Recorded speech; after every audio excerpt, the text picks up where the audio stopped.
आज मुझे बड़ी खुशी हो रही है कि मैत्री संवाद अभियान ने परभणी के भिक्खुनी परिषद आयोजित की है। कई सालों से हम काम कर रहे हैं, लेकिन कहीं न कहीं हमें ये लगता था कि हम भिक्खुनियाँ उपासक उपासकों की तरफ से उपेक्षित है, ऐसा हम महसूस करते थे, क्योंकि कोई भिक्खुनी को लेकर कोई कार्यक्रम ही आयोजित नहीं होता था। और हमारे सामने बैठकर विद्वान लोग कहते थे कि इस देश में भिक्खुनियाँ नहीं हैं। बड़ा बुरा लगता था हमें कि हम इतने बड़े दिख रहे हैं चीवरधारी आपके सामने, फिर भी आप कैसे कह सकते हो कि इस देश में भिक्खुनियाँ नहीं है। कम से कम हम दिख रहे हैं उतना तो कहो कि चलो कुछ तो है, इक्का दुक्का तो है, कुछ दिखाई दे रही है, भले ही उनका नाम ना हो। तो बड़ा खराब लगता था। और उस समय हमने ये तय कर लिया था कि भारत देश में जहाँ से महाप्रजापति गौतमी ने 2600 वर्ष पूर्व एक क्रांति की, आप धम्म क्रांति कहते हैं, मैं शैक्षणिक क्रांति कहती हूँ। बुद्धा के संघ का जो निर्माण हुआ था वो बुद्धा की शिक्षाओं के प्रचार प्रसार के लिए हुआ था। उसमें प्रवेश लेने के लिए संघ नायिका महाप्रजापति गौतमी ने संघर्ष किया। इस देश से शुरुआत हुआ था। बुद्ध भी इसी देश में हुए, उनकी मौसी माँ महाप्रजापति भी इसी देश में हुई, लेकिन इसी देश ने उनको भुला दिया। और अब इतने वर्षों के बाद में हम देखते हैं कि कोई भी ये मानने को तैयार नहीं कि इस देश में भिक्खुनियाँ हैं। तो हमने ये बीड़ा उठाया था कि हम सबको दिखा देंगे कि भिक्खुनी संघ का अस्तित्व इस देश में है। ये कैसे हो सकता है कि जहाँ से बीज पनपा वहीं नष्ट हो जाए, क्योंकि जहाँ से बीज पनपा वहाँ वृक्ष भी तो उगा, वहाँ फल भी आए, फूल भी आए और गिरे भी। लेकिन ये जो प्रचार प्रसार हुआ कि भिक्खुनियाँ नहीं है, खत्म हो गई है या अब नहीं बन सकती है, तो ये एक साजिश के तहत हुआ। मैं साजिश इसलिए कह रही हूँ क्योंकि हमारे देश में हम सभी जानते हैं, हमारे समाज को तो इसका बहुत अच्छा अनुभव है कि इस देश में मनुवाद ने हमारी जड़ों को काट दिया, हमारे अस्तित्व को खत्म कर दिया, हमें इंसान नहीं समझा। तो इस मनुवाद ने ये भी देखा कि बुद्ध ने जो स्त्रियों को अधिकार दिया भिक्खुनी बनने का, अब भिक्खुनी बनना यानी केवल भिक्खुनी नहीं होता है। ये 2600 साल पहले अगर आप सोचेंगे तो उस समय ये बहुत बड़ी पदवी थी, गुरुमाँ की पदवी है ये, और गुरु होने का ठेका तो पुरुषों ने लिया था। हम 150 साल पहले का भी इतिहास देखते हैं, जब सावित्रीबाई फुले ने लड़कियों के लिए स्कूल खोली तो क्या स्वीकार किया समाज ने? नहीं किया था। जब लड़कियों के लिए स्कूल खोली तो कुछ हद तक कुछ लोगों ने माना कि चलो लड़कियां पढ़ लिख जाए, कोई दिक्कत नहीं, थोड़ा बहुत कुछ लोगों से सपोर्ट मिला। लेकिन जब पूना में टीचर ट्रेनिंग लेने की बात आई, टीचर ट्रेनिंग लेने के लिए जब सावित्रीबाई फुले को जाना था, तब भयंकर विरोध हुआ उनके समाज से भी, और जो तथाकथित उच्च जाति के लोग थे, सवर्ण, उन लोगों से भी बहुत विरोध हुआ कि अब एक महिला हमें पढ़ाएगी, एक महिला गुरु बनेगी, वो हमारी बराबरी करेगी। यही भावना 2500 साल पहले उस समय के लोगों में भी थी कि स्त्री ऐसे कैसे गुरु बन सकती है, गुरु बनने का अधिकार उसे नहीं मिल सकता। बात ज्ञान लेने से शुरू होती है और खत्म टीचर बनने पे होती है ना। हम स्कूल में पहला कदम रखते हैं, पहली दूसरी तीसरी पढ़ते हैं, फिर ग्रेजुएट पोस्ट ग्रेजुएट होते हैं, एमफिल पीएचडी होते हैं, लेकिन उसके बाद हम दूसरों को पढ़ाने लगते हैं। तो हम पढ़ते हैं तब तक लोगों को बर्दाश्त होता है, लेकिन जब हम पढ़ाने लगते हैं तो बर्दाश्त नहीं होता है। और यही बात महाप्रजापति के समय में हुई थी, जब उन्होंने संघ में प्रवेश के लिए याचना की। अब आप ये सोच रहे होंगे कि तथागत बुद्ध ने मना किया था। नो, ये झूठा प्रचार है। जिस तरह बुद्ध को विष्णु के अवतार के रूप में झूठा प्रचार किया गया, वैसे ही बुद्ध ने महाप्रजापति गौतमी को भिक्षुनी बनने से इनकार किया था। यह भी एक झूठा प्रचार है। बुद्ध ने कहा था कि अभी उचित समय नहीं आया है। फर्क है ना बात में? मना करने में और उचित समय नहीं आया बोलने में बहुत अंतर है। ये बात कैसे सिद्ध होती है कि उन्होंने मना नहीं किया था? उनकी स्वयं की इच्छा थी कि भिक्षुनी संघ का निर्माण हो। तो इसका प्रमाण मिलता है दिग्घ निकाय के महावग्ग में महापरिनिब्बाण सुत्त में मार याचन कथा आती है। मार याचन कथा ये उस समय की संवाद है, बुद्ध और आनंद का संवाद है, जिसमें वे आनंद से कहते हैं कि अभी अभी मुझे मार मिलने आया था। अब मार का मतलब कोई व्यक्ति नहीं है, मन में आए हुए ख्याल है जो नेगेटिव होते हैं, नकारात्मक होते हैं। अभी अभी मार आया था और वो कह रहा था कि अब तुम्हारा मृत्यु का समय आ गया है। ये कब की बात है? तथागत के मृत्यु के 3 महीने पहले की बात है। चापाल चैत्य में, वैशाली के चापाल चैत्य में जब वे रुके हुए थे, वहां वो आनंद से बात कर रहे हैं और वो कहते हैं आनंद को कि यही मार मुझे उस समय भी आया था जब मुझे बोधि प्राप्त हुई थी। और बोधि कहाँ प्राप्त हुई थी? गया में। मालूम है ना आप लोगों को? गया में जब उन्हें बोधि प्राप्त हुई थी, 40 दिन की ध्यान साधना करने पर, है ना, बहुत चिंतन मनन किया था उन्होंने। और उन्हें जब लोगों को दुख क्यों होता है, उस दुख का क्या कारण है, उसका निवारण कैसे कर सकते हैं, ये ज्ञान जब उन्हें प्राप्त हुआ, उस समय भी मार आया था। वो आनंद को बता रहे, मृत्यु से 3 महीने पहले मार याचन कथा में उस समय वो आया था और कह रहा था कि अब तुम जो चाहते थे वो हो गया, तुम्हें ज्ञान मिल गया है, सर्वोच्च ज्ञान मिल गया है, यही तुम्हारा सही समय है मृत्यु का, परिनिर्वाण का।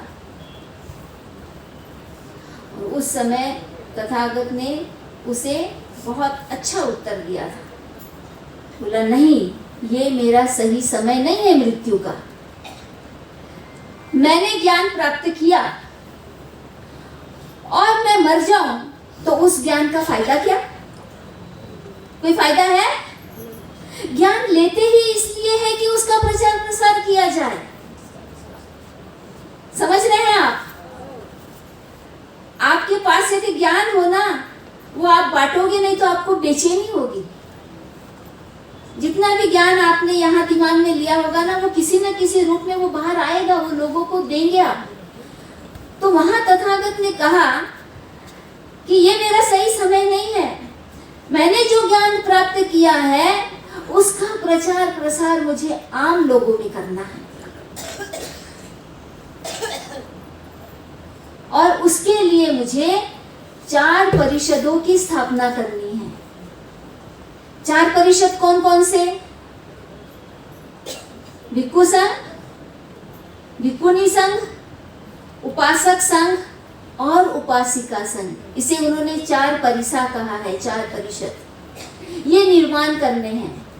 सावक संघ कहा है उन्होंने। आप संघ वंदना में बोलते ना, सावक संघो, है ना? तो ये सावक 4 संघ तैयार करने हैं। कैसे तैयार करने हैं? तो जो मैंने ज्ञान लिया है वो ज्ञान इनको देना है, और मैं इनको पढ़ाऊंगा, सिखाऊंगा। जब तक ये उस धम्म को अच्छे से सीख नहीं लेते, अच्छे से समझ नहीं लेते, अच्छे से आचरण में नहीं लाते, अच्छे से लोगों को इसकी व्याख्या करके नहीं बता सकते, तब तक मैं मरूंगा नहीं। ये उन्होंने संकल्प लिया था। अब ये बात हमारे भारत में लोगों को क्यों नहीं मालूम? मुझे मालूम हो गई, आप लोगों को क्यों नहीं मालूम? आज तक बताया किसी ने कि मार याचन कथा में ऐसा ऐसा लिखा है? नहीं क्योंकि जो अनुवादित विनय पिटक है उसमें ये चैप्टर ही गायब कर दिया गया। मैंने पाली टेक्स्ट में से खोज निकाला। मुझसे पहले जो थाईलैंड की भिक्खुनी है धम्मानंदा, उन्होंने इसे खोज निकाला।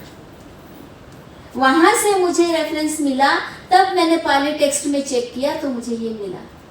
इससे ये बात साबित होती है कि बुद्ध के मन में पहले से ही भिक्खुनी संघ की संकल्पना थी, लेकिन वो क्यों नहीं कर पा रहे थे?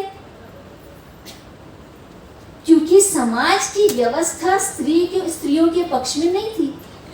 सामाजिक व्यवस्था कैसी थी हमारी? उस समय भी वैदिक व्यवस्था थी, और वैदिकों में स्त्रियों को सन्यासी बनने का अधिकार नहीं था।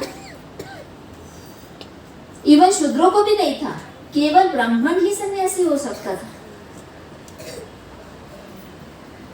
तो ये जो समाज की मानसिकता थी, स्त्री विरोधी मानसिकता, इस वजह से कोई स्त्री अपने मन में ये बात भी नहीं ला रही थी कि हमें भिक्खुनी बनना चाहिए। मुश्किल है ना? जब तक के किसी के मन में ही ये बात ना आए, वो पूरी कैसे होगी? किसी एक के तो आना चाहिए, किसी को पहल करना पड़ता है। तो सबसे पहले महाप्रजापति गौतमी के मन में ये बात आई, और जो पहल करता है उसे हम कहते हैं पहलवान। पहल करने वाला कैसा होता है? पहलवान, निडर, साहसी। क्योंकि समाज व्यवस्था वैसी नहीं थी कि स्त्रियां भिक्खुनी बने या सन्यासी बने, और ऐसी समाज व्यवस्था में उसको चैलेंज करना और बोलना कि नहीं मैं भिक्खुनी बनूंगी, बहुत बड़ी बात होती है, हिम्मत लगती है ना। और ये महाप्रजापति ने किया, तो वो कितनी महान साहसिक स्त्री थी ये हम समझ सकते हैं। और उसके बाद में जब बुद्धा ने बोला कि उचित समय नहीं आया है, तो उस पर महाप्रजापति गौतमी ने चिंतन किया। चिंतन ये किया कि बुद्ध किस तरह के उचित समय की बात कर रहे हैं, ऐसा कौन सा समय है जो उचित होगा जिसमें कि इन्हें दिक्कत नहीं होगी। वो सोचने लगी, और फिर उसे लगा कि शायद बुद्ध ये सोच रहे हो कि मैं उसकी माँ हूं, और वो भी महारानी, सुख सुविधाओं में पली। लगभग सभी स्त्रियां घर में रहने वाली सुख सुविधाओं में या सुरक्षित महसूस करती है, ऐसी एक समझ है। हालांकि मैं समझती हूँ कि घर में भी स्त्रियां सुरक्षित नहीं है, लेकिन लोगों की ऐसी समझ है कि घर में रहेगी तो सुरक्षित रहेगी। शायद बुद्ध ऐसा सोच रहे हो कि गृह त्याग करने के बाद में जब वो भिक्खुनी बनेगी तो बाहर आएगी, तो क्या वह यह कष्टपूर्ण जीवन सह पाएगी?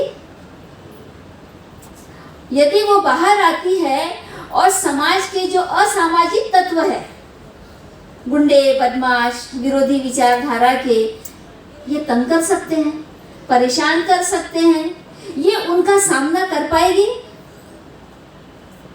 हर बच्चे को ऐसा लगता है कि वो अपनी माँ को प्रोटेक्ट करे। हमने भी ये महसूस किया है। हमारा बच्चा भी जब इतना हुआ कंधे तक आया ना, तो रास्ते से चलते समय इधर वो करता था, इधर से चलो, इधर से नहीं चलो, गाड़ियां आ रही है। तो एक बेटे के मन में माँ के लिए ये भाव होते हैं कि वो उसको सुरक्षा दे। और बुद्ध कैसे महाप्रजापति को बोल सकते थे कि तुम घर का, महल का सुख छोड़कर आ जाओ? ये तो बड़ा कष्टपूर्ण जीवन है, न रहने की सुविधा, न खाने की सुविधा, मिलेगा तो मिलेगा, नहीं तो नहीं मिलेगा, मौसम की मार, ये सारा तो सोचा होगा जरूर। इसलिए महाप्रजापति गौतमी को लगा कि मुझे सिद्ध करना पड़ेगा कि मैं ये सब सह सकती हूँ। सह सकती है ना महिलाएं भी? सिद्ध करके दिखाया उन्होंने। कपिल वस्तु से वैशाली तक 15 दिन का नंगे पैर सफर करना, पैदल, पैर लहूलुहान हो गए थे। रास्ते में वो भिक्षाटन करते आई, जो मिला वो खाया, जहाँ जगह मिली वहाँ सोए। यानी 15 दिन तक इतना कष्ट सहा उन्होंने वैशाली पहुंचने तक। क्या साबित करना चाहती थी? कि हम महिलाएं कमजोर नहीं होती है, हम जो ठान लेती है वो करके रहती है। और अकेली ने नहीं, तो 500 शाक्य महिलाओं को उन्होंने तैयार किया था। यानी उसमें एक लीडरशिप की क्वालिटी थी, नेतृत्व का गुण जो बोलते हैं ना। बहुत बार हम देखते हैं हमारे मंचों पर पुरुष ही पुरुष होते हैं, महिलाएं ही नहीं होती। भाषण देने वाले, बोलने वाले, है ना, सब करने वाले, और महिलाएं केवल स्वागत करने के लिए होती है, ट्रे पकड़ के फूलों का। लेकिन यहाँ मुझे वैसा नहीं दिखा, इसलिए मुझे बड़ा अच्छा फीलिंग आया। यहाँ पर यहाँ महिलाओं को आगे किया गया। तो महिलाओं को 500 महिलाओं को उन्होंने तैयार किया और वो महिलाएं उसके नेतृत्व में चली। यानी कितना अच्छा नेतृत्व होगा उसका। हमसे तो 10 महिलाएं नहीं संभाली जाती एक भी नहीं संभाली जाती। हमारे घर में 3 महिलाएं हो तो नहीं संभाली जाती। 500 महिलाओं को कैसे तैयार किया, मतलब उसमें कितना अच्छा नेतृत्व का गुण था महाप्रजापति का। और एक बात उन्होंने बुद्ध की नोटिस की थी। बुद्ध ने कहा था कि हो सकता है स्त्रियां भिक्खुनी बने तो संघ के भीतर कलह हो जाए। संघ के भीतर कलह की बात कैसे हो सकती है? कौन था संघ में? तो केवल भिक्खु थे, सबसे पहले वही थे ना। तो कलह कौन कर सकता है? जिसमें मनुवाद हो, जिसमें ब्राह्मणवाद हो, वही तो स्त्री को बर्दाश्त नहीं करेगा ना इस पोजीशन पे। तो बुद्ध ने बोलते बोलते बोल दिया था। ये सारे संदर्भ हैं, मेरी किताब पढ़ेंगे तो आपको संदर्भ सहित सब मिल जाएगा। तो उसने सोचा कि हो सकता है कि बुद्ध को ये कष्ट सहना पड़े। समाज के लोग भी विरोध करेंगे, भिक्षु संघ में जो विरोधी है वो भी विरोध करेंगे, कलह होगा। इसलिए उन्होंने, जब बुद्ध ने 8 नियमों का हवाला दिया कि 8 नियम तुम्हें पालन करने पड़ेंगे, तो उन्होंने स्वीकार कर लिया। 8 नियम शिक्षा से संबंधित थे, जिसे गुरु धम्म भी कहते हैं। क्योंकि पढ़ाने वाले तो सीनियर वही होंगे जो पहले बने हैं, है ना। तो उनका मान सम्मान करना ये ठीक बात है। कुछ नियम ऐसे थे जिसमें ऐसा लगता था कि इसमें कुछ तो लैंगिक भेदभाव हो रहा है। ये बैठक में तय हुआ था। तब महामोग्गलायन ने सारिपुत्र को बोला था कि मुझे तो ये लैंगिक भेदभाव से पूरे लग रहे हैं नियम, आप इसे सही कैसे साबित कर सकेंगे? तो सारिपुत्र भिक्खु बोले, ऐसा मत सोचो, मैं स्त्रियों के प्रति बड़ा संवेदनशील हूँ, मैं भेदभाव नहीं करता हूँ। लेकिन ये नियम इसलिए बनाए गए हैं कि कुछ लोगों को थोड़े समय के लिए शांत करना है, ताकि ये लोग प्रवेश कर जाए। एक बार प्रवेश करेंगे संघ में तो धीरे धीरे सब नॉर्मल हो जाएगा, एडजस्ट होने लगेगा। होता है ना, हम जैसे किसी बस में भीड़ में चढ़ते हैं, शुरू में तकलीफ होती है, धक्का बुक्की होती है, लेकिन थोड़े समय बाद हम एडजस्ट हो जाते हैं, है ना। वैसे ही एडजस्ट होने वाली बात है, ये फिजिकली एडजस्ट होने वाली बात है, वो मानसिक रूप से एडजस्ट होने वाली बात है। तो धीरे धीरे उस समय एडजस्ट हुआ, लेकिन बहुत सारे संघर्षों का सामना करना पड़ा, बहुत सारी आलोचनाओं को झेलना पड़ा। लेकिन बुद्ध ने कभी भी भेदभाव नहीं किया। बुद्ध ने स्त्रियों को भिक्खुनी बनने का जिस तरह से अधिकार दिया या सर्वसम्मति दिखाई कि स्त्रियां भी ज्ञान ले सकती है, वो भी गुरु बन सकती है, उसमें किसी भी प्रकार की कमी नहीं है, उसी तरह से उन्होंने समय समय पर भिक्खुनियों की तारीफ की।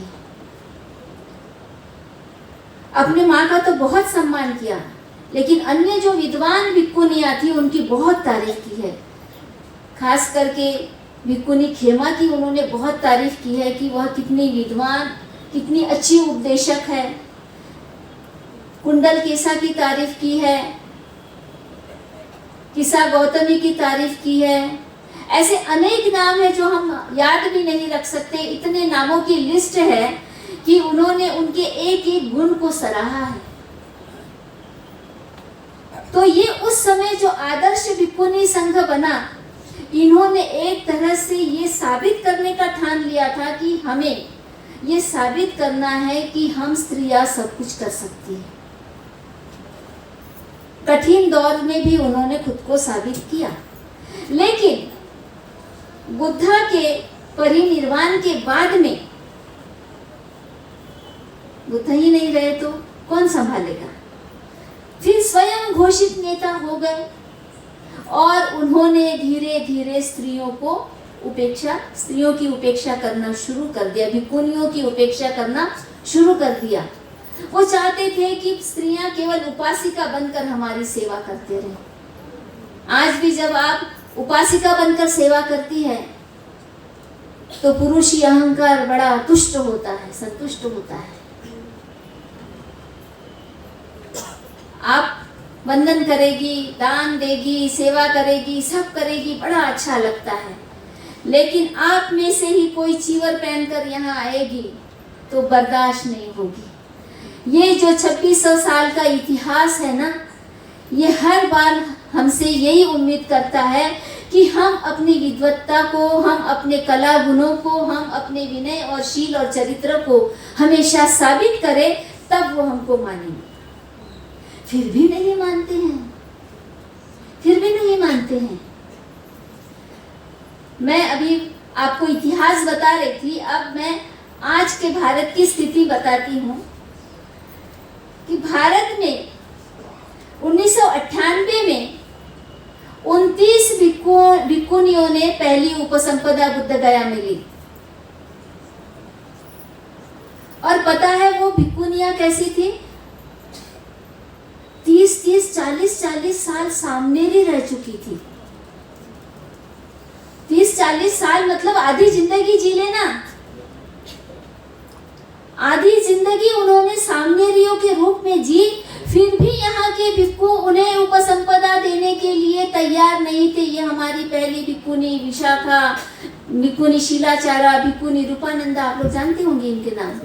मैंने इनका सारा इतिहास किताब में लिखा है कि कैसे उनकी उपेक्षा की गई। उन्हें कोई पहले सामनेरी बनाने को तैयार नहीं था, सामनेरी बन गई तो कोई उन्हें भिक्खुनी बनाने के लिए तैयार नहीं था। और कहते क्या है कि भिक्खुनियां नहीं है, भिक्खुनी संघ नहीं है, इसलिए केवल भिक्खु उन्हें उपसंपदा दे नहीं सकते। लेकिन वो 2600 साल पहले का इतिहास भूल जाते हैं, जब केवल भिक्खु संघ था और पहली बार महाप्रजापति गौतमी 500 महिलाओं को लेकर बुद्ध के पास गई थी, तो बुद्ध ने भिक्खुओं को आदेश दिया था, भिक्खुनियों को उपसंपदा दो। वो आदेश का पालन नहीं हो रहा है, उस आदेश का पालन नहीं हो रहा है। और ये बहाना किया जा रहा है कि भिक्खुनी संघ नहीं है, इसलिए इनकी उपसंपदा नहीं हो सकती। भारत में, श्रीलंका में, थाईलैंड में, बर्मा में, सब जगह भिक्खुनियां संघर्ष कर रही है भिक्खुनी बनने के लिए। बांग्लादेश में, नेपाल में, जितने भी थेरवादी राष्ट्र है, सब जगह यही हो रहा है। बस एक बार कठिनाई नहीं आई। वो कठिनाई इसलिए नहीं आई क्योंकि सम्राट अशोक ने अपनी पुत्री संघमित्रा को भिक्खुनी बनाया था। समझ रहे हैं? मतलब जिसके पीछे पुरुष का हाथ होता है या वो पुरुष पावरफुल होता है तो उसके लिए आसान रास्ता होता है ना? संघमित्रा भी अकेली नहीं थी, 11 भिक्खुनियां थी उज्जैन की उसके साथ में। और ये संघमित्रा भिक्खुनी और 11 भिक्खुनियां श्रीलंका गई और श्रीलंका में नया भिक्खुनी संघ स्थापित किया था ईसा पूर्व 250 वर्ष पहले। और वहां से भिक्खुनियां चाइना गई, चाइना में भिक्खुनी संघ निर्माण किया, वहां से जापान गया। यानी कहां से जा रहा है? भारत से जा रहा है। कितना फैल रहा है? किसका योगदान है? भिक्खुनियों का योगदान है। और जिन जिन महायानी देशों में ये भिक्खुनी संघ निर्माण हुआ, वहां पर भिक्खुनी बनने की श्रृंखला नहीं टूटी। महायानियों ने स्त्री पुरुष समानता रखी उन्होंने अपने देश में हर वर्ष बोध गया में आकर भिक्खुनियों की उपसंपदा की। और ये जो मैं 1998 की बात कर रही हूँ भारतीय भिक्खुनियों की, इनको भी उपसंपदा देने वाले महायानी ही थे। और इस वजह से भी इनकी आलोचना हुई भारत में महाराष्ट्र के भिक्खुओं द्वारा। उन्होंने कहा कि तुम्हें महायानी भिक्खुओं ने दिया है, इसलिए तुम्हें हम भिक्खुनी नहीं मानते। मतलब खुद भी नहीं दे रहे थे और दूसरों ने दिया, वो भी मान्यता नहीं थी। इतना स्ट्रगल हुआ है।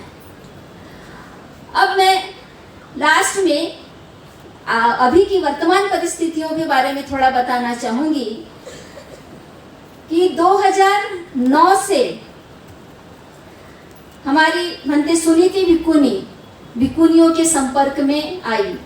बुद्ध गया में जो उपसंपदा का कार्यक्रम हो रहा था 2006 से बनी,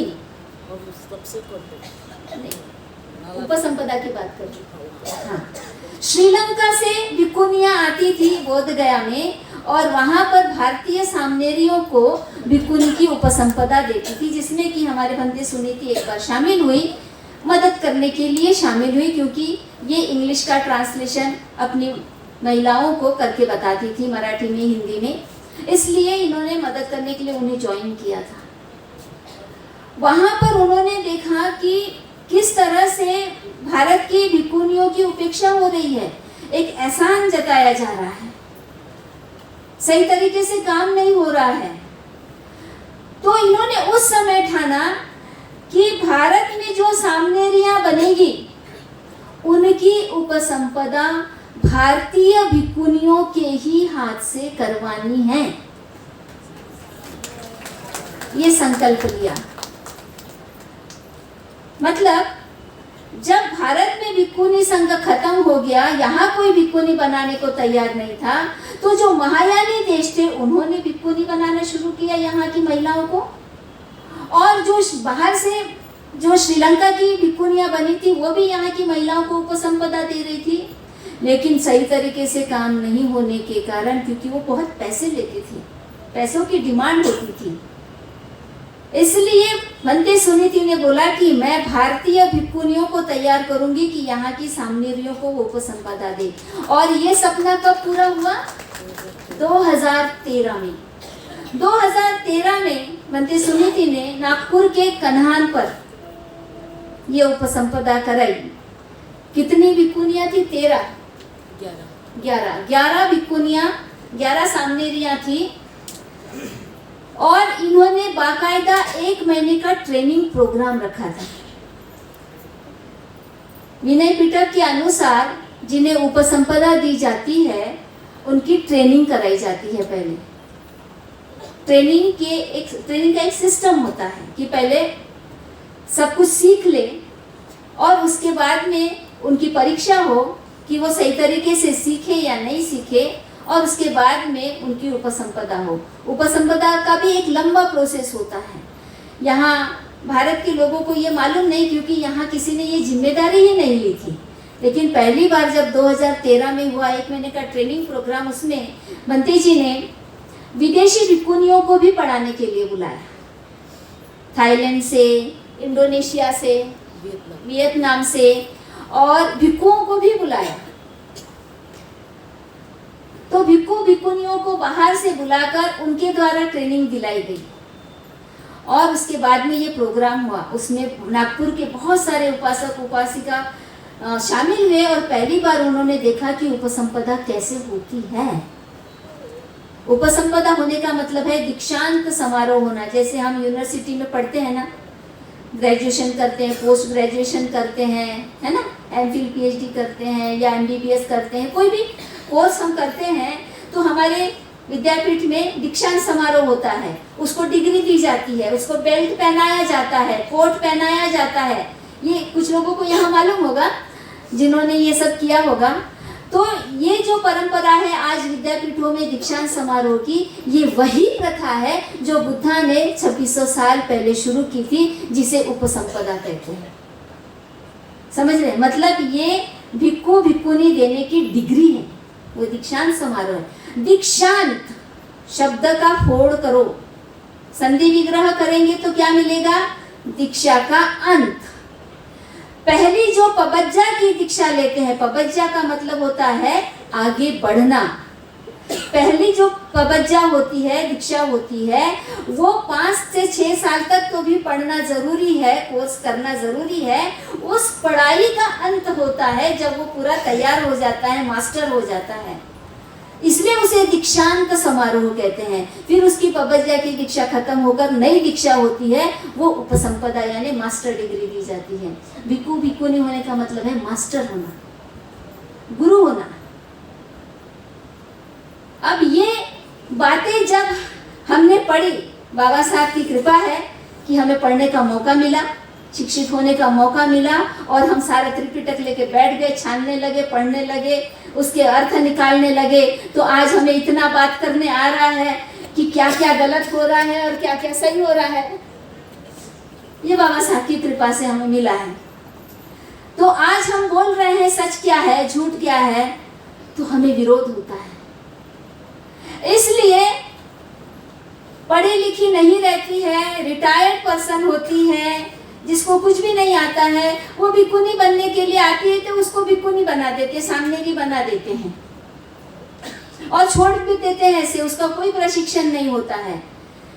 लेकिन पढ़ी लिखी भिक्खुनी समाज में बर्दाश्त नहीं होती है, क्योंकि वो दूध का दूध और पानी का पानी कर देती है।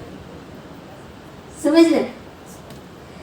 और आज हम देख रहे हैं कि ये उपसंपदा जो 2013 में शुरू हुई थी, प्रतिवर्ष हो रही है। और नागपुर के, खास करके नागपुर के लोग जो हमेशा शामिल होते हैं, बड़े खुश है कि हमें पता चल रहा है कि उपसंपदा चीज क्या है, कैसे होती है। आज तक तो हम इससे अनजान थे। इस साल जो 2022 में, पिछले साल जो हुई उपसंपदा, और हम ग्रुप में करते हैं 23 सामनेरियों की, 2023 में हुई और 23 सामनेरियां थी। अच्छा, सॉरी। तो इतने खुश हुए लोग। और इस उपसंपदा में भिक्खुओं का भी उपस्थित रहना जरूरी है, ऐसा नियम है। लेकिन हमारी उपसंपदा को मान्यता न मिले, इसलिए कोई भिक्खु उपस्थित नहीं रहते हैं, हमारे निमंत्रण देने पर भी नहीं आते हैं। लेकिन कुछ ऐसे आम्बेडकराइट भिक्खु है जो हमारी बात को समझते हैं, जो स्त्री पुरुष भेदभाव नहीं करते हैं, उनका हमें पूरा सपोर्ट मिल रहा है। वो हमारे निमंत्रण पर आते भी हैं और सपोर्ट भी करते हैं, हमारा मार्गदर्शन भी करते हैं। यानी सब कुछ नकारात्मक नहीं है, कुछ सकारात्मक भी बातें हैं। और अब हमारी भिक्खुनियां बड़ी होशियार होने लगी हैं। अब समझ गई है कि हमें लोग बुलाते हैं प्रोग्राम में बोलने के लिए, तो केवल चैंटिंग से काम नहीं चलेगा, हमें किताबें भी पढ़नी पड़ेगी, बाबा साहब का साहित्य भी पढ़ना पड़ेगा, पाली पिटक भी पढ़ना पड़ेगा, जो भी साहित्य बुद्ध का लिखा हुआ है वो सारा पढ़ना पड़ेगा, ताकि हमारा नॉलेज बढ़े और हम लोगों को सही तरीके से मार्गदर्शन कर सकें। लेकिन इसके लिए बहुत बड़ी खामी ये है कि हमारे लिए प्रशिक्षण केंद्र बनाए जाए, इसकी तरफ से समाज अभी भी उदासीन है, अभी तक उदासीन है। बहुत जगह लोग पैसा खर्च कर रहे हैं, बड़े बड़े इमारतें बना रहे हैं, विहार बना रहे हैं, पर्यटन स्थल बना रहे हैं, लेकिन प्रॉपर तरीके से वहाँ पर इंस्टीट्यूट चले, विद्यापीठ चले, इसके लिए अभी तक कोई काम शुरू नहीं हुआ है। यदि ऐसा काम होता है, जैसे कि आप लोगों ने क्रिश्चियन मिशनरी स्कूलों में देखा होगा, कभी देखा है क्या क्रिश्चियनों के स्कूल में, मिशनरी स्कूल में? यहाँ परभनी में है। अच्छा, कभी नागपुर आएंगे तो देखना, या कहीं और हो, उनका चर्च होता है, स्कूल होती है और साथ में ही हॉस्पिटल भी होता है। ये जो स्कूल, चर्च और हॉस्पिटल, ये जो परंपरा है एक ही जगह बनाने की, ये क्रिश्चियन लोगों की नहीं है, ये बुद्धिस्ट लोगों की परंपरा है। बुद्धा ने ये शुरू किया था। बुद्ध ने जगह जगह जो विहार बनवाए थे, वहीं पर वो इंस्टीट्यूट की तरह काम करते थे, शालाएं चलाते थे, और वहीं पर वो चिकित्सा का भी काम करते थे। भेषज कहा गया है, बुद्ध को मालूम है, कई तरह की दवाइयाँ बनाते थे, लोगों को बताते थे कि अपने शारीरिक स्वास्थ्य को भी कैसे हम अच्छा रख सकते हैं, मानसिक स्वास्थ्य को भी हम कैसे अच्छा रख सकते हैं। तो हॉस्पिटल की भी बहुत ज़रूरत है। जो शिक्षा हम लेते हैं, उस शिक्षा को लोगों को देने का मतलब ये नहीं है कि हमेशा भाषण देते रहना है। हमारे समाज में लोग कई तरह से बीमार हैं, शारीरिक और मानसिक रूप से बीमार हैं। परिवार में कई तरह की समस्याएं हैं, पारिवारिक है, सामाजिक है, राजनीतिक है, सांस्कृतिक है, कई तरह की समस्याएं हैं। इन समस्याओं से इंसान घबरा जाता है और वो निराशा की ओर जाने लगता है। तब उसे हमारे जैसे लोगों का कर्तव्य बनता है कि उसे हम संभालें, उसे निराशा से बाहर निकालें, उसे आशावादी बनाएं, उसे काउंसलिंग करें। जो ज्ञान है वो किस लिए है? लोगों को काउंसिल करने के लिए, वो समोपदेशन कहते हैं उसे, यानी उसकी समस्या पर चर्चा करके उसकी समस्या को कैसे सुलझाया जाए ये रास्ता उसे बताए। फिर ये 24 घंटे का दवाखाना हो गया हमारा, है ना। आधी रात को भी कोई व्यक्ति यदि आता है, किसी मुसीबत में है, तो हमारा कर्तव्य है कि हम उसकी मदद करें। वो किस मुसीबत में है, उसे क्या चाहिए क्या नहीं चाहिए, लेकिन हम चाहकर भी कभी कभी कर नहीं पाते हैं क्योंकि हमारे पास में वैसी सुविधाएं नहीं है, वैसे संसाधन नहीं है। मुझे एक सिस्टर लूसी की बात बताने का मन कर रहा है। पूना में एक सिस्टर लूसी ने एक आश्रम खोला हुआ है महिलाओं के लिए। माहिर नाम से एक आश्रम खुला हुआ है पूना में। वहाँ पर वो ऐसी ही महिलाओं को आसरा देती है जो पीड़ित होती है, घर से भगाई जाती है, मारी जाती है। उसने एक बार हमसे बात की थी। उसने बताया कि एक बार रात में एक महिला आधी रात को उसका दरवाज़ा खटखटा रही थी और कह रही थी कि मैं बहुत मुसीबत में हूँ, दरवाज़ा खोलो, मुझे अंदर ले लो, मुझे बचाओ, मेरा पति मुझे मार डालेगा, वो मुझे मार रहा है। सिस्टर लूसी ने दरवाज़ा नहीं खोला, डर के कारण नहीं खोला। पता नहीं कौन है, क्या है, कहाँ से आई है ना। वो बोली आज मत, कल सुबह आना, अभी मेहमान है। हाँ, कल सुबह आना। तो समय पर उसका काम नहीं हो पाया और सुबह जब पता चला तो वो महिला मर चुकी थी। उसके पति ने उसे मार डाला था, जला दिया था उसको। तो उसे इतना बुरा लगा और उस समय उसने ठाना कि वह ऐसी महिलाओं के लिए माहिर नाम से एक संस्था चलाएगी और वो चला रही है, महिलाओं को आसरा दे रही है। हमारे पास में भी ऐसी उत्पीड़ित महिलाएं बहुत आती है और आती है और बोलती है हमें भिक्खुनी बनना है। क्या हमने उसे भिक्खुनी बनाना चाहिए या उसकी मदद करनी चाहिए? मदद करनी चाहिए। पहला स्टेप क्या होगा? पहले उसकी समस्या सुने, उसकी समस्या का समाधान करें। क्योंकि भिक्खुनी बनना तो गुरु का दर्जा हुआ ना, उसके लिए तो पहले सीखना पड़ेगा। बुद्धा के समय 10-10 साल सीखते थे गुरु के पास रह के। अभी तो 1 साल भी नहीं होता है और उपसंपदा ले लेते हैं। कल सामने बने, आज उपसंपादित भिक्खु हो जाते हैं। शिक्षा का महत्व ही नहीं समझ रहे हैं। तो हमारे पास ऐसी सुविधा होनी चाहिए, ऐसे संसाधन होने चाहिए कि आधी रात को कोई उत्पीड़ित व्यक्ति आता है तो हम उसके रहने खाने की व्यवस्था कर सके। जब हम उनके रहने खाने की व्यवस्था करेंगे तो वो हमारे धम्म की तरफ अट्रैक्ट होंगे। एक उदाहरण देना चाहूंगी इसका पाली साहित्य से कि एक भिक्खुनी थी कल्याणी नाम की। उसने देखा कि एक महिला है घर से निकाली हुई और बहुत भूखी प्यासी है। वो उसके पास में आई तो इसे बड़ी दया आई और वो भिक्खुनी ने उसे अपने पास रखा, उसे खिलाया पिलाया, उसकी मदद की। तो उसे लगा कि ये कितने अच्छे लोग हैं, मेरी मदद कर रहे हैं, मुझे भोजन दे रहे हैं, मेरा ध्यान रख रहे हैं, मुझे समझा रहे हैं, सांत्वना दे रहे हैं, प्यार दे रहे हैं। तो उसे लगा कि ये धम्म तो बड़ा अच्छा है, ये इनका आश्रम बड़ा अच्छा है, क्यों ना मैं यहीं रह के इनका धम्म सीखूं और भिक्खुनी बन जाऊं। ये होता है स्टेप बाय स्टेप जाना। लेकिन लोग कैसे हमको फोन करते हैं और बोलते हैं मुझे माताजी मुझे भिक्खुनी बनना है। ऐसा होता है क्या एकदम से? गुरु का दर्जा कैसा होना चाहिए? जैसे सर ने तभी मेरे बारे में उल्लेख करते हुए कहा कि बुद्धिमंत है। मैं घमंड में नहीं कह रही हूँ, लेकिन ऐसा उल्लेख बहुत करते हैं। तो बुद्धिमंत तब होता है आदमी जब पढ़ता है, सीखता है, प्रैक्टिस करता है। प्रैक्टिस से धीरे धीरे चीजें आती है। मैं भी एकदम से नहीं बनी, मुझे भी पहले धम्म सीखना पड़ा, प्रैक्टिस करनी पड़ी। अभी भी हमसे गलतियां हो जाती है, हमारा चित्त चंचल है, कब क्या कर जाए कुछ पता नहीं, कब फिसल जाए पता नहीं।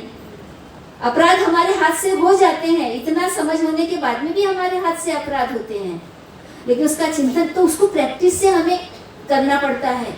दिमाग को इतनी प्रैक्टिस हो जाए कि हमसे कोई गलती ही ना हो, कोई अपराध ही ना हो। तो ये सब प्रैक्टिस की जरूरत है। अचानक से आकर भिक्खुनी बनना वो सही नहीं। पहले रहना चाहिए, सीखना चाहिए, समझना चाहिए, कम से कम 2 साल तो भी रह के सीखना चाहिए। लेकिन क्या होता है कि सामनेरी बनाते हैं ना, तो सामनेरी का अलग एटीट्यूड हो जाता है, क्योंकि आप लोग सामनेरी और भिक्खुनी में फर्क नहीं करते हैं। वही सम्मान उसको भी मिलता है तो उसे लगता है ये तो बड़ा अच्छा है, हिंग लगे ना फिटकरी और रंग चोखा, कुछ मेहनत नहीं करनी पड़ी और मस्त मान सम्मान, पैसा, दान दक्षिणा सब मिल रहा है। तो फिर वो उसमें रहना चाहते हैं, जीवन में रहना चाहते, पढ़ना नहीं चाहते, अपने आप को इस लायक नहीं बनाना चाहते कि वो लोगों का मार्गदर्शन कर सके। तो ये तो फिर समाज का नुकसान होगा, क्योंकि हमारे ऊपर समाज की जिम्मेदारी है, हमारी बहुत महत्वपूर्ण भूमिका है।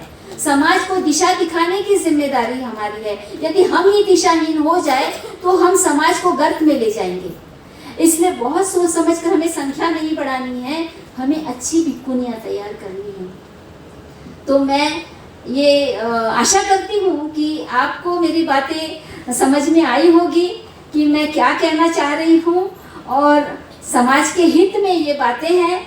आप चाहते हैं कि भिक्खुनी संघ रहे, लेकिन आदर्श भिक्खुनी संघ रहे तो ये ज़्यादा अच्छा होगा। और इसके लिए समझदार, पढ़ी लिखी ऐसी महिलाएं आनी चाहिए सामनेरी बनने के लिए, और कम से कम 2 साल तक तो भी उसने शिखामणा बनकर अध्ययन करना चाहिए, गुरुओं का मान सम्मान करना चाहिए, सेवा भी करनी चाहिए। सारा विनय पीठक मैं नहीं कह रही हूँ, ये करना जरूरी है, नहीं तो उसमें विनम्रता नहीं आएगी, उसमें अहंकार आ जाएगा। अहंकार आते देर नहीं लगती है।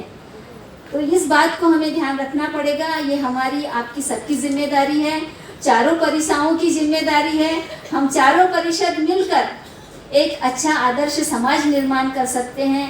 इसी आशा के साथ मैं आपसे विदा लेती हूँ। जय भीम, नमो बुद्धाय।